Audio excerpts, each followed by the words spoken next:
Next on Newsmax Prime, our changing relationship with China.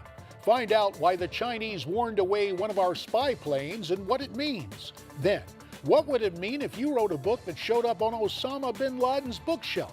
We'll ask an ex-CIA officer turned author. Plus, a debate on how best to deal with illegal immigration, and our political panel weighs in with opinion from the left and the right. Newsmax Prime starts right now.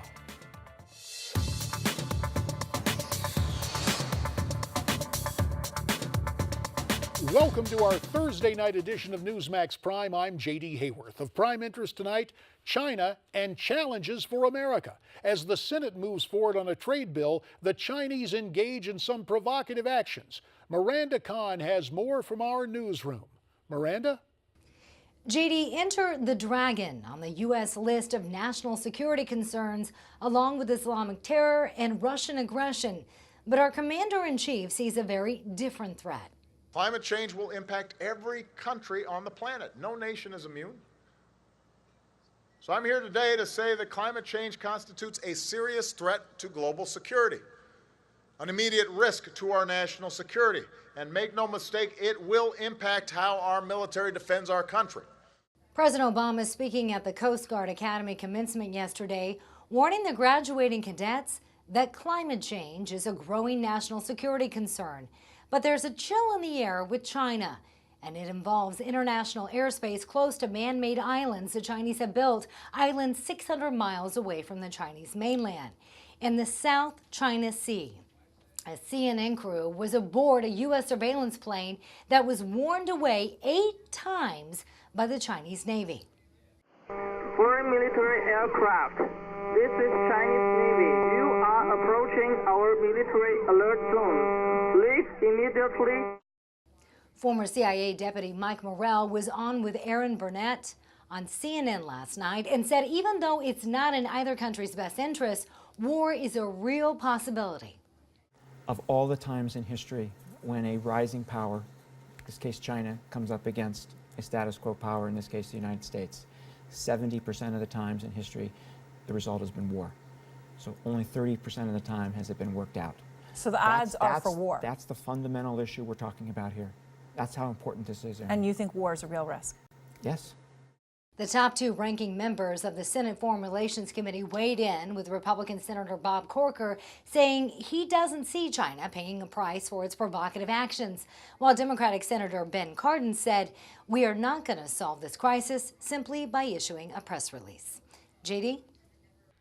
Thanks, Miranda. For more, let's call on the former Director of Central Intelligence, Ambassador James Woolsey. He joins us from Newsmax Washington tonight. Ambassador, you heard what Mike Morrell said last night. Is war with China a possibility? Well, China's feeling its oats. It's had a successful economy, some on information and intellectual property stolen from us, but some on hard work. And its growth level has leveled off a bit.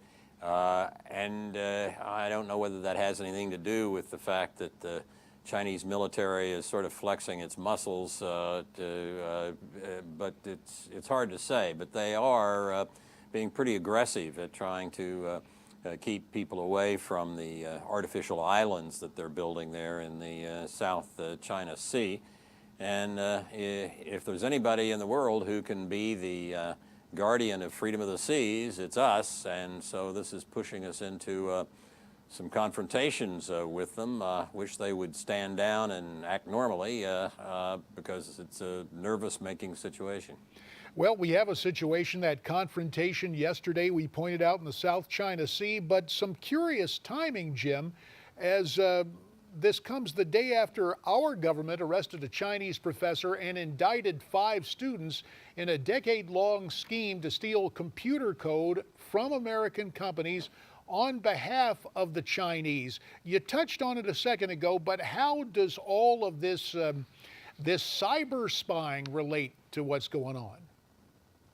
You know, it's hard to say. The Chinese are very clever about things like this, and they kind of have their own internal clocks that dictate to them what a strategic move is. And Whether they're moving now in order to signal us they're unhappy about those arrests, or whether this is a continuation of some of these overflights and ship haltings and so forth that they have been doing for a while, it's a little difficult to say. But they are making everybody, I think, a bit nervous by their aggressive behavior. And everybody includes some folks we don't traditionally think about in terms of intelligence gathering, but in terms of interpretation. Guy with a whole lot of money, George Soros, is now publicly saying he believes we're on the verge of a third world war, China versus the U.S. The evaluation of a guy like George Soros, Jim? Well, he doesn't have or pretend to have any expertise in foreign affairs, but he certainly made a lot of money, and he's a very bright man, and I suppose his assessment is worth as much as any other bright and able person. It is interesting, however, that he's picked this time to make that a particularly bold prediction. All of this tends to be a matter of timing. You think about life relationships, relationships among nations. Another component so important to intelligence gathering, information and surveillance. Now, yesterday, Senator Rand Paul took to the floor of the United States Senate, conducting a 10-hour filibuster, taking on the Patriot Act. Let's listen to some of what the senator had to say. Treating every American in one category. There is a general veil of suspicion that is placed on every American now. Every American is somehow said to be under suspicion because we're collecting the records of every American. Senator Paul does not want to see the Patriot Act renewed. What say you, Jim? Should it be renewed or modified? I think it should be renewed and not modified, and I strongly disagree with Senator Paul. Back in the 40s, or at least in the 1950s, this issue went up to the Supreme Court, whether or not the U.S. government, through the post office, say, could conduct a surveillance of mail letters, just, of course, getting what's on the outside of the envelope, the return address and the postmark. Could they keep a record of your mail because they suspected, without having a warrant, that you might be corresponding with someone who was a criminal or a terrorist or whatever?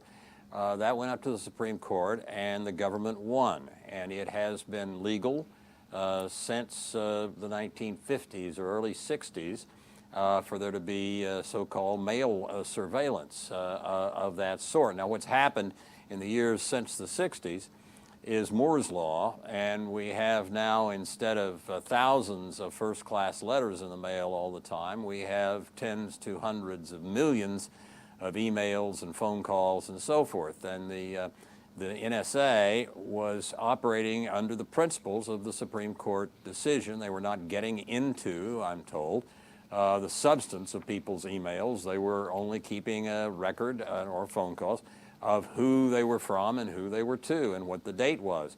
That would mean that if a known terrorist continues to correspond back and forth by email with you or me, and the government grows suspicious, they could then go to a court and try to obtain a warrant to look at the substance of the email. But they could not do that. They could not look at the substance without a warrant. And Senator Paul and others make it sound as if there's this massive surveillance of the substance of what's in our emails and our telephone conversations by the government, and that's simply not true. It is a scare approach, and I think if we get rid of this capability for the National Security Agency, we will make a very bad choice indeed. We had 9/11 happen in part because the CIA and the FBI couldn't talk to one another over a number of issues, and it wasn't their fault. It was a ruling by the Justice Department keeping them apart from one another. And I'm you afraid know, Jim, Senator Paul and others are going to have the same thing happen. You have offered in about a minute and a half the most succinct explanation I've heard why the Patriot Act should remain intact. We thank you for it, and we're coming right back.